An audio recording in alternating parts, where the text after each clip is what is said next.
ہریرہ رضی اللہ عنہ حضرت ابو ہریرہ رضی اللہ عنہ نے بیان کیا کہ ایک شخص مسجد میں داخل ہوا۔ رسول اللہ صلی اللہ علیہ وسلم مسجد کے کنارے بیٹھے ہوئے تھے۔ اس نے نماز پڑھی اور پھر حاضر ہو کر آن حضرت صلی اللہ علیہ وسلم کو سلام کیا۔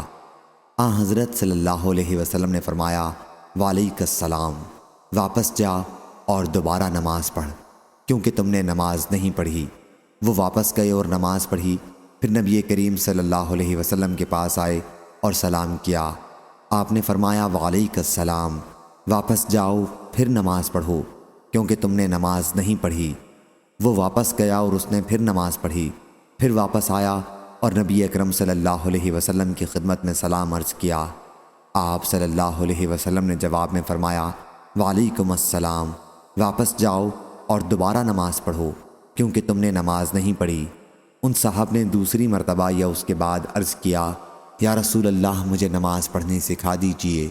حضرت صلی اللہ علیہ وسلم نے فرمایا جب نماز کے لیے کھڑے ہوا کرو تو پہلے پوری طرح وضو کرو، پھر قبلہ رو ہو کر تکبیر تحریمہ کہو، اس کے بعد قرآن مجید میں سے جو تمہارے لیے آسان ہو وہ پڑھو، پھر رکوع کرو اور جب رکوع کی حالت میں برابر ہو جاؤ تو سر اٹھاؤ، جب سیدھے کھڑے ہو جاؤ تو پھر سجدے میں جاؤ، جب سجدہ پوری طرح کر لو تو سر اٹھاؤ اور اچھی طرح سے بیٹھ جاؤ۔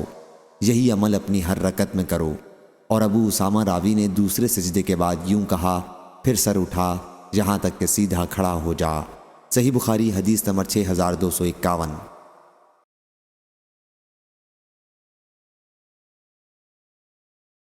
تعالیٰ عنہ نے بیان کیا کہ حضرت ابو ہریرہ رضی اللہ تعالیٰ عنہ نے بیان کیا کہ رسول اللہ صلی اللہ علیہ وسلم نے فرمایا جب تم میں سے کوئی سجدہ کرے تو ایسے نہ بیٹھے جیسے کہ اونٹ بیٹھتا ہے، چاہیے کہ اپنے ہاتھ گھٹنوں سے پہلے رکھے۔ سننے ابو داود حدیث نمبر 840۔ وہیب بن خالد نے بیان کیا، انہوں نے عبداللہ بن طاؤس سے، انہوں نے اپنے باپ سے، انہوں نے حضرت ابن عباس رضی اللہ تعالی عنہ سے کہ نبی کریم صلی اللہ علیہ وسلم نے فرمایا مجھے 7 اعضاء پر سجدہ کرنے کا حکم ہوا ہے، پیشانی پر اور اپنے ہاتھ سے ناک کی طرف اشارہ کیا، اور دونوں ہاتھ اور دونوں گھٹنے اور دونوں پاؤں کی انگلیوں پر، اس طرح کہ ہم نہ کپڑے سمیٹیں نہ بال۔ صحیح بخاری حدیث نمبر 812۔ حضرت علی رضی اللہ تعالیٰ عنہ نے فرمایا کہ نماز میں ہتھیلی کو ہتھیلی پر ناف کے نیچے رکھنا سنت ہے۔ سننے ابو داود۔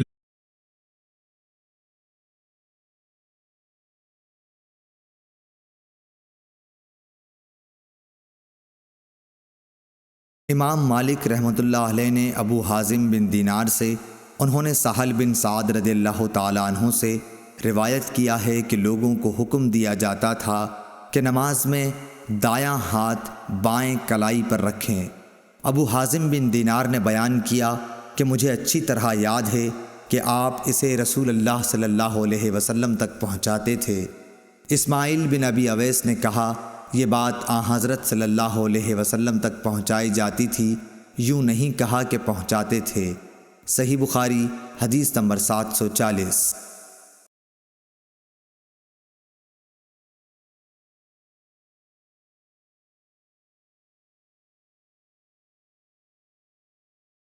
حضرت ابو ہریرہ رضی اللہ عنہ نے بیان کیا کہ نبی کریم صلی اللہ علیہ وسلم نے فرمایا تہبند کا جو حصہ ٹخنوں سے نیچے لٹکا ہو وہ جہنم میں ہوگا۔ صحیح بخاری حدیث نمبر 5787۔ حضرت ابو ہریرہ رضی اللہ تعالیٰ عنہ بیان کرتے ہیں کہ ایک دفعہ ایک آدمی نماز پڑھ رہا تھا اور وہ اپنا تہبند ٹخنوں سے نیچے لٹکائے ہوئے تھا۔ رسول اللہ صلی اللہ علیہ وسلم نے دیکھا تو اسے فرمایا جاؤ اور وضو کر کے آؤ۔ چنانچہ وہ گیا اور وضو کر کے آیا۔ آپ نے اسے دوبارہ فرمایا جاؤ اور وضو کر کے آؤ۔ چنانچہ وہ گیا اور وضو کر کے آیا تو ایک آدمی نے آپ سے کہا اے اللہ کے رسول، کس وجہ سے آپ نے اسے وضو کرنے کا حکم دیا؟ پھر آپ اس سے خاموش ہو رہے۔ آپ نے فرمایا یہ شخص اپنا تہبند لٹکا کر نماز پڑھ رہا تھا، اور اللہ تعالیٰ ایسے بندے کی نماز قبول نہیں کرتا جو اپنا تہبند لٹکا کر نماز پڑھ رہا ہو۔ سننے ابو داود حدیث نمبر 638۔ نے عامر بن عبداللہ بن زبیر سے اور انہوں نے اپنے والد سے روایت کی۔ انہوں نے کہا رسول اللہ صلی اللہ علیہ وسلم جب نماز میں بیٹھ کر دعا کرتے تو اپنا دایاں ہاتھ اپنی دائیں ران پر اور اپنا بایاں ہاتھ اپنی بائیں ران پر رکھتے اور اپنی شہادت کی انگلی سے اشارہ کرتے اور اپنا انگوٹھا اپنی درمیانی انگلی پر رکھتے اور بائیں گھٹنے کو اپنی بائیں ہتھیلی کے اندر لے لیتے یعنی پکڑ لیتے۔ صحیح مسلم حدیث نمبر 1308۔ ابو موسیٰ رضی اللہ تعالیٰ عنہ سے روایت ہے کہ نبی کریم صلی اللہ علیہ وسلم نے فرمایا کہ نماز میں ثواب کے لحاظ سے سب سے بڑھ کر وہ شخص ہوتا ہے جو مسجد میں نماز کے لیے زیادہ سے زیادہ دور سے آئے، اور جو شخص نماز کے انتظار میں بیٹھا رہتا ہے اور پھر امام کے ساتھ پڑھتا ہے اس شخص سے اجر میں بڑھ کر ہے جو پہلے ہی پڑھ کر سو جائے۔ صحیح بخاری حدیث نمبر 651۔ حویرث رضی اللہ ابو قلابہ نے بیان کیا کہ حضرت مالک بن حویرث رضی اللہ تعالی عنہ ہمارے یہاں تشریف لائے اور آپ نے ہماری اس مسجد میں نماز پڑھائی۔ آپ نے فرمایا کہ میں نماز پڑھا رہا ہوں لیکن میری نیت کسی فرض کی ادائیگی نہیں، بلکہ میں صرف تم کو یہ دکھانا چاہتا ہوں کہ نبی کریم صلی اللہ علیہ وسلم کس طرح نماز پڑھا کرتے تھے۔ ایوب سختیانی نے بیان کیا کہ میں نے ابو قلابہ سے پوچھا کہ مالک رضی اللہ عنہ کس طرح نماز پڑھتے تھے، تو انہوں نے فرمایا کہ ہمارے شیخ عمرو بن سلمہ کی طرح۔ ایوب نے بیان کیا کہ شیخ تمام تکبیرات کہتے تھے اور جب دوسرے سجدے سے سر اٹھاتے تو تھوڑی دیر بیٹھتے اور زمین کا سہارا لے کر پھر اٹھتے۔ صحیح بخاری حدیث نمبر 824۔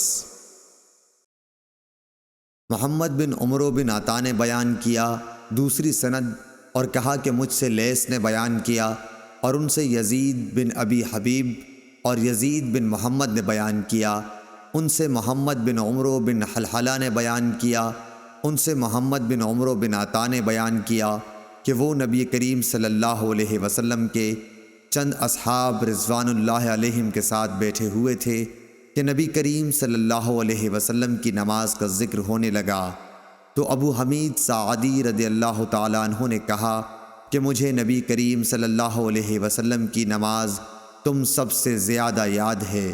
میں نے آپ کو دیکھا کہ جب آپ تکبیر کہتے تو اپنے ہاتھوں کو کندھوں تک لے جاتے، جب آپ رکوع کرتے تو گھٹنوں کو اپنے ہاتھوں سے پوری طرح پکڑ لیتے اور پیٹھ کو جھکا دیتے، پھر جب رکوع سے سر اٹھاتے تو اس طرح سیدھے کھڑے ہو جاتے کہ تمام جوڑ سیدھے ہو جاتے، جب آپ سجدہ کرتے تو آپ اپنے ہاتھوں کو زمین پر اس طرح رکھتے کہ نہ بالکل پھیلے ہوئے ہوتے اور نہ سمٹے ہوئے، پاؤں کی انگلیوں کے منہ قبلے کی طرف رکھتے، جب آپ صلی اللہ علیہ وسلم 2 رکعتوں کے بعد بیٹھتے تو بائیں پاؤں پر بیٹھتے اور دایاں پاؤں کھڑا رکھتے، اور جب آخری رکعت میں بیٹھتے تو بائیں پاؤں کو آگے کر لیتے اور دائیں کو کھڑا کر دیتے، پھر مقعد پر بیٹھتے۔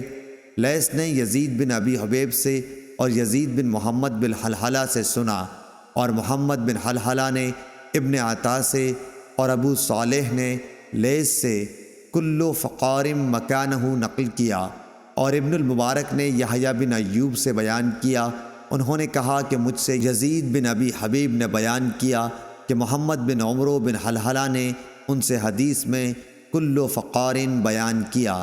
صحیح بخاری حدیث نمبر 828۔ عامر بن عبداللہ بن زبیر نے اپنے والد سے روایت کرتے ہوئے مجھے حدیث سنائی۔ انہوں نے کہا رسول اللہ صلی اللہ علیہ وسلم جب نماز میں بیٹھتے تو اپنا بایاں پاؤں اپنی ران اور اپنی پنڈلی کے درمیان کر لیتے اور اپنا دایاں پاؤں بچھا لیتے اور اپنا بایاں ہاتھ اپنے بائیں گھٹنے پر اور اپنا دایاں ہاتھ اپنی دائیں ران پر رکھ لیتے اور اپنی انگلی سے اشارہ کرتے۔ صحیح مسلم حدیث نمبر 1307 نے عامر بن عبداللہ بن زبیر سے اور انہوں نے اپنے والد سے روایت کی، انہوں نے کہا رسول اللہ صلی اللہ علیہ وسلم جب نماز میں بیٹھ کر دعا کرتے تو اپنا دایاں ہاتھ اپنی دائیں ران پر اور اپنا بایاں ہاتھ اپنی بائیں ران پر رکھتے اور اپنی شہادت کی انگلی سے اشارہ کرتے اور اپنا انگوٹھا اپنی درمیانی انگلی پر رکھتے اور بائیں گھٹنے کو اپنی بائیں ہتھیلی کے اندر لے لیتے یعنی پکڑ لیتے۔ صحیح مسلم حدیث نمبر 1308۔